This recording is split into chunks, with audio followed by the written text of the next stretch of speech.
Dabalataan immoo yakkamaaf miidhamaa osoo addan baasee murteessuu irraa fursadhu. Siif kan ta'u kennaa kanaan ol gatiinsaa qaalii ta'edha.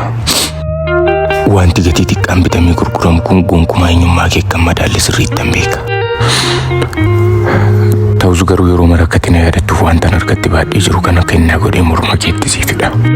Yeroo hundumaa wanta morma kee irratti sii fidhu kana gaafa argitu anaan yaadadhu.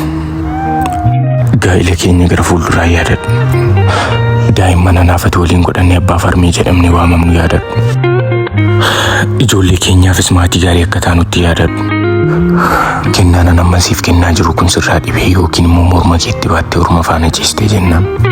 Waan akka anaa fi abdii koo gara fuulduraa ciisteetti fudhadhu. Si malee sirraa adda ba'ee jiraachuu hin danda'u. Sin jaalladha.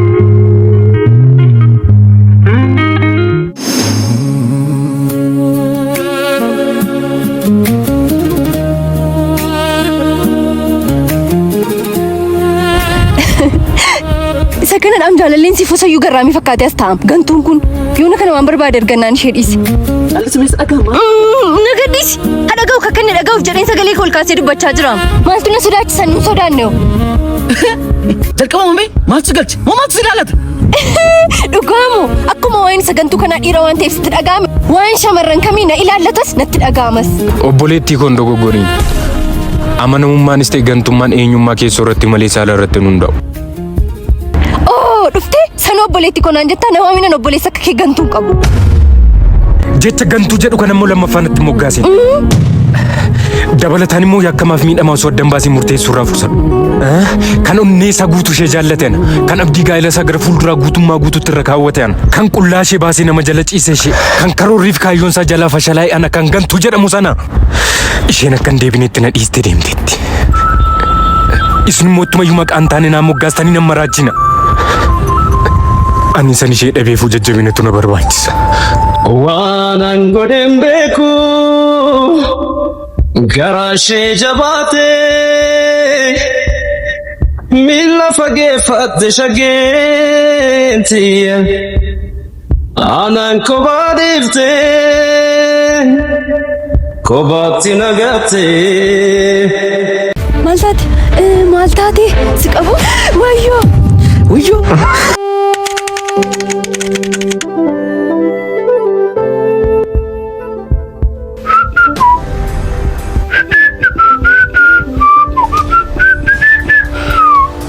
Maan obboleetti qaama kana bareedu baattee maaliin akkas of jibbisiisaa si adeemsisu?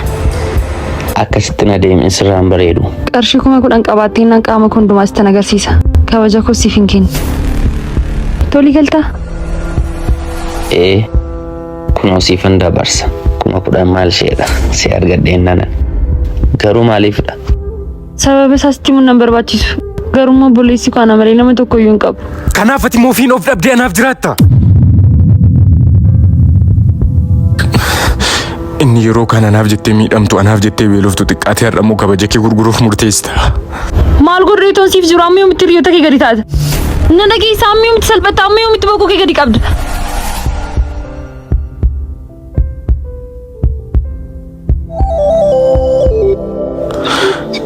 Rakkinni akka kabaja namarraa mulqu nan beeka garuu dhukkubsadhee isaa ta'u rakkadheen du'a malee anaaf jettee kabaja kee gonkumaan gurgurin. Na amanii akka har'aatti immoo nafnu eeyyama uumaa keenyaa taanu waan hundu guyyaa tokko jijjiira. Obbolummaa baay'ee nama naasisuun sin gidduutti arge. Anillee qarshii gatiin qabuuf jedhee qarshii kolaan kabaja ishee bitachuufan ture. Namoonni baay'ees qarshii waan qabaniif kabaja namaa sharafaa oolu. Anillee akka isaanii ta'een oola. Dhiifama naa godha. Qarshichas immoo siifan dabarsa. Akkaawuntii keenyatti hin ta'a. 1,000. Hayyee siifan dabarsa. Dhiifama guddaa naa godha. Guddaa galatoomii namoonni baay'een kabaja nama qarshiisanii ni bitus ni gurgurus ati immoo isaan keessaa adda.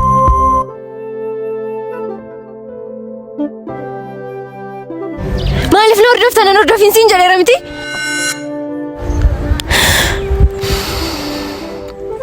Beekta miti anaaf hariiroo jaalalaatiin gonkumaatti fufuu akka hin dandeenye? Eeyyeen beeka. Gaa'ilas tasuma akka waliin dhaabbachuu hin dandeenye beekta. Beeka. sababni isaa immoo laphee ittiin na jaallachuu dandeessu qabaachuu kee malee maallaqa ittiin na jiraachistu dhabuu kee ta'us beekta. Eeyyinan beeka. Maarree erga kan hundumaa beekte maaliif na hordoftare? Nattiin kolfi. Isayyuu nattiin kolfinnaan jetta. Eeyyee nattiin kolfiini. Waan hunduma isaa beeka. Guyyaa tokko teessee suura keenya laalta. Isa bara waliin jaalalaan dabarsinee yaadatta. Na amanii guyyicha gola yaadannoo seenta gaabbiin balbala sitti cufa karaa baatu dhabda. Eeyyinan beeka. Sagalee koo har'a balaaleffatti borumuu dhaga'uuf watwaatta. Fuula koo har'a argaa jibbite borumuu arguuf teessoo koo yaafatta. Nan beeka har'a kolfaan nan gaggeessite borumuu imimmaan miti dhiiga bo'aa dhufta. Garuu gaafas simannaa fi keessummeessaa dhabdee salphinaan deebita. Eegi guyyaan kun ni dhufa. Guyyichas agarsiisuuf si hordofuu dhiiseen imala kootti fufa.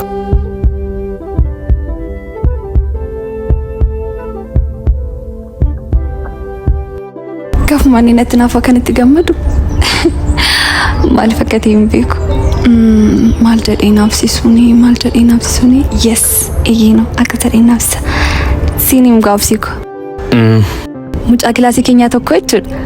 Akkuma inni itti nama raruu akkuma inni itti natti tolu maaf akka ta'e hin beeku malee sagaleen isaa akka itti bareedu deemsa isaa jettamoo dubbii isaa jettamoo barsiisonni illee inni kilaasiidhaa dhibeenyaan akka isaan itti haaranii si dhiba. Nama rara bakka ijuma isaa afaa laaleen quufu uumamumti isaa addadha. Kopheen ni ka'atu uffannaan uffatu sana qofaara gaafa inni kilaasii dhufu shittoon isaa qofti. Baay'ee manatti tola. Dhugaamu? Dhugaa maaf akka ta'e garuu hin beeku. Ajaa'ibu makaa gurbaan. Karoora keessarratti bareera. Eenyu akka milkaa'u laalla. Anis mee jechuudha intala ollaa keenyaa tokko. Wayyoo hin bareeddi miti. Shurrubbaan ishee dugdarra ciisaa. Akkatti nama mararuu. Sheeppiin ishee lakkoofsa 8. Obboleessi ishee Ameerikaa jira jedhanii. Konkolaataatiin baatee konkolaataatiin malee hin galtu. Raajiidhuma annamni akkas bareedu injiraawwan jedha. Yeroo hundaa takkaa qofan arga gaafa isheen konkolaataa irra buutuun arga gaafa isheen konkolaataa seentuun arga. Ani mee bareedina moo inni ishee fuudheenuma fayyee ishee fuudhu miti. Waardiyaa mashatoon ta'e mee waardiyaan jedhaa. Saree matee balbala isaaniiti wuu jedhee tondu ta'e mee yagammachuusaa. Namni ishee fuudheen fayyee maal bareeddi. Maal naa godinatti mattare maal lagasheere. Si argaadhe. Jaana bookeetii qaba fokkisaa wayii. Bobaate illee jette. Waaw! Akkam bareeda.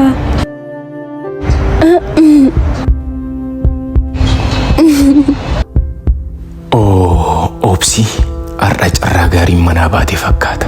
Kan ammaa deemee gaafachuun qaba. Akkati na hordoftu abdiin qaba. Akkam bareeda. Haay! Na eegi meel tokko. Akkas baga nagaan dhufte. Salphaatti muna argachuun qabdu sitti of tuuluun qaba. Obsii siirees beekta miti durbi dhiira siireesii jaallatti jedha.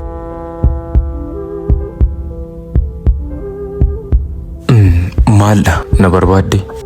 Eeyyee baay'ee bareedda. Takkaa suuraa waliin ka'uu dandeenya? Lakki jedhi nama rakkasaa ta'uun qabdu salphaatti harka ishee galuun qabdu. Galatoom garuu xiqqoo sardama waan hin jiruuf amma si faana ka'uu hin danda'u guyyaa biraa. Tole sama waan tokko si gaafadhu. Lakkoofsa bilbilaa koo barbaadde. Tole maalinni? Kan akkasi bareechu uffata keedha. Keessattuu immoo tiishartii kee. Anis kana wajjin suuraa kana jedhee si gaafadheef obboleessa koof diizaayin gochisiisuu barbaadeen. Kanaafiyyuu yoo dandeesse eessatti akka diizaayin gochisiistee fi eenyu biratti akka gochisiiste utuu natti himte baay'ee natti tola. Kanumaaf na barbaadde? Eeyyee kanumaafan si barbaade. Yaa ana buna kuntaala 100 nyaatame. Tole uffata kanaanii. Magaalaa Finfinnee naannoo Muujjaa yookiin Shiroo Meedaa jedhamuun beekamutti hundaaf diizaayiniittan diizaayin goosise. Tole sammuu bilbila isaanii naa kennuu dandeessaa? Anoo ja'an kee lakkoofsa bilbilaa koo gaafatta jedheen seeka. Tole qabadhu. Duwwaa 9 13 49 93 52. Baay'ee galatoomi. Naan bilbilaafi galatoomi tolee. Atis waa miira kool kaastee gadi buustee galatoomi. Obboleessichi keenya achi quufaa sun eessa jira? Mana jira. Turecha.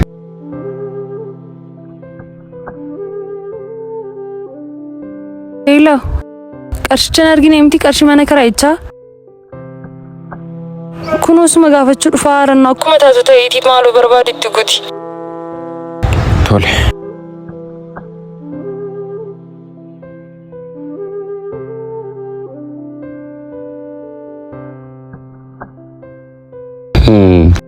Si gurba maaliif qarshii abbaan gootti kennede qarshii mana kiraayichaan haallaatuti. Isaan irraa fuudheeti silkiitti guutii bitadhunaan jedheenaan sin eegaara. An sababii keetti silkii akkasii baadhee riyyoo tokko gadi ta'uun qaba. Dhiifamuu guddaa qarshii muraasa argadheera. Walakkaa isaa immoo hojiinis gidduu kana waan dhibeef guyyaa muraasanaaf obsimee maaloo siif hin barbaada. Sita argata. Amma sadiisi. Sirriitti na dhaggeeffadhu. Wanta tokko irratti mari'annee walii galla. Qarshii kiraa manaa kan waggaa guutuu siifan dhiise sabbaan kun dhagaa harkaa fuudheera jedhe. Ati garuu waan tokko na gochuu sirra eegama. Tole waan hin danda'u taanaan natti tola maal godhu? Maal gootaree wanticha waan dandeessudha. Obboleettii keeshee kaayyoon qabaa barumsa baradhanii iddoo akkasii gaa maal jettu kaayyoo ishee maal ishee dhiiste guyyaa tokko akka isheen na duukaa ciistu naaf eeyyamsiisin.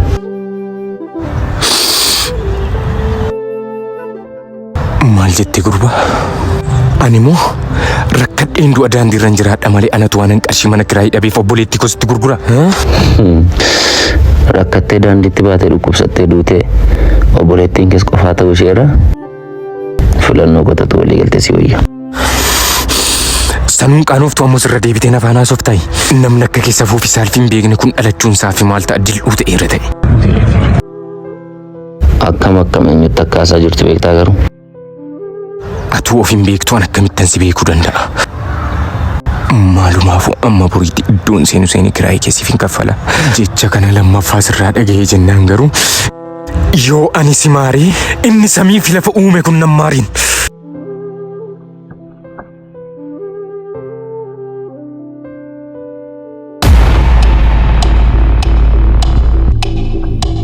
Dhaabbadhu. Sekeendii gabaabaa keessatti gara harka kee bitaatti galagali.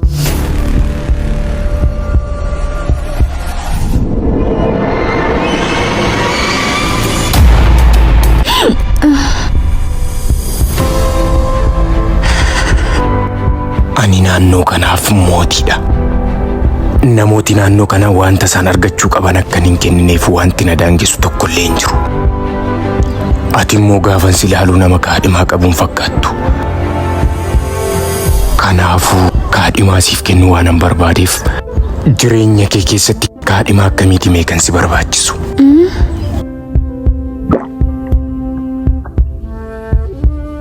Dhiira jaalala beeku. Haadha manaasaaf waan gaarii kan yaadu. Ijoollee isaaf aarsaa guddaa kan kaffalu. Xiqqaa guddaa hundumaa warra gumaallee kan walitti araarsuu danda'u jaarsa araaraa kan ta'e araada kamiin iyyuu kan hin qabne. Garuu araada jaalalaa keessa yoo jiraate natti tola. Wantoota tamma tarreessite kana keessaa kan nan daangessine tokkollee dhibuun isaa mootummaa koo irratti mootummaa waan naa dabalee natti fakkaata. Kanaafi ani mootii naannoo kanaa gaafan ta'u ati immoo giiftii duree naannoo kanaa taata. Akkasumas haadha warraa koo fi haadha daa'imman koo borii akka taatuuf si muudeera. Akkas jechuun ati mootii koodha jechuudha? Obsii moodeela jaalalaan jedhama. Siifoo giiftii jaalalaan jedhama.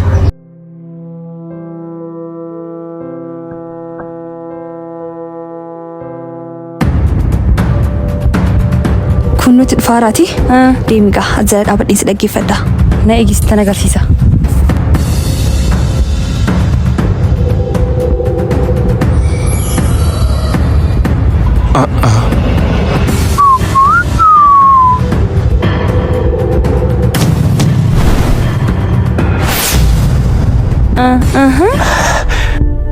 qorannoo sadiin gaggeesse sadansaan milkooftee dabarteetta. Maal immoo qoratti maaliin darbe? Ishee lafee cinaacha koo bitaa keessa baate barbaadaan ture bara dheeraaf. Amma garuu si argadheera jaalallee tokko sin qabu. Akkas deemaan jira ture amma garuu akkas hin deebi'a. Kana booda jaalalleen koo sidha wal baraadee na kottu. Annatu sin beekne malee ati sedaa akkuma dhiirota warra kaanii turte kaa. Siin jedheen ture margitee? Waa'ee madhiiraanitti hin kaasinii maqaan isaanii dhaga'uun barbaadan dhiirri hundumtu tokkodha. Namni amanamullee keessan jiru. Lakki maakii akkati yaadde miti dhiirri hundumtu tokko miti beektamti? Akkamittiin tokko miti hundumti isaanii tokkodha. Namti siisiif amanam tokkitti hin jiru. Tokko minni dhugaa. Mucaa makanaaf tolee jedhi malee jechuudha. Akka inni tokko hin taane hin barta. Anatu dhiira manii dhiira wajjinaa saaka. Rakkoo maalii qaba? Amma fakkeenyaaf obsii koo laali. Obsiin ana irratti durba biraa akka inni ilaale sirriitti hin beeka. Dhugaa jettamaa akkamitti bartee maal? Beeka sababa isaas. Wajjin ooltamoo? Jechi maal? Jaallattaan malee inni siif amanamuusaa maalti barteeti? Nama jechiin hin jaalladha na jaallata kan na jaallatu beeka namni nama jaallatu immoo sababa hin jaalladhuuniif irratti. Ati sababa jaallattuuniif inni immoo siif amanama. Siif olakkii garuu sitan agarsiisa. Dhugaa obsiin naaf nama nama. Qorruuni? Tole garuu gaafa qorru obsii yoo qormaata kana kufee obsii annan dhiisan yoo obsiin qormaata kana darbe garuu ati mucichaaf tole jetta. Itti walii galla hin darbu immoo. Hin darba. Dhiirrumti kamiyyuu hin amanamu. Lakkii maaki. Kan ilaalla. Tole. Isheen durbaa warra dhiirotaatu amanamu inni dhiira warra durbootaatu amanamu amanamaan eenyu. Yoo mana wanta jaalala jedhamu kana dhiisee wani. Tiks. Wow, yes! Nan dandeessu gonkumaa manii fudhadhu. Isaan ilaalla. Obsi. Nufta kun dudduuba kee ilaali.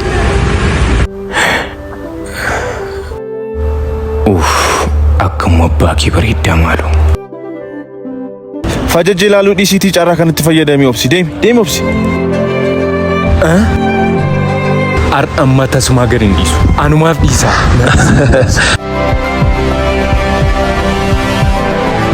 Kottu.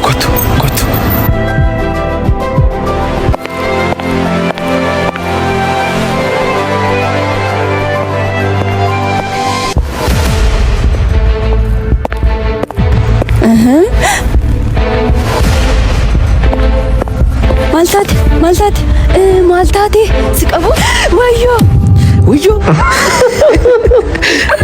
maaloodha maal taate mataa keedha qoricha fudhadhuun qaban ture qoricha koo dhiisee maatii kootti naa bilbili naafaa fidan dagattee baate tole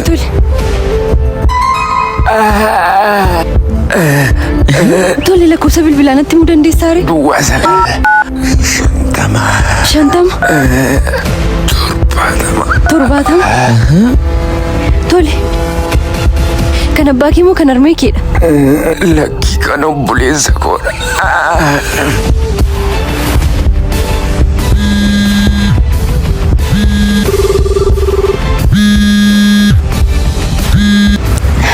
Akkam nagaa keedha obboleessi kee karaa irratti kufeera dhukkubsatee qoricha isaa fidee dhufuu dandeessaa? Dogoggora bilbiltee natti fakkaata. Dhiifama obboleessa dhukkubsatee qoricha fudhachaa jiru hin qabu. Marti keessanuu dhagaa.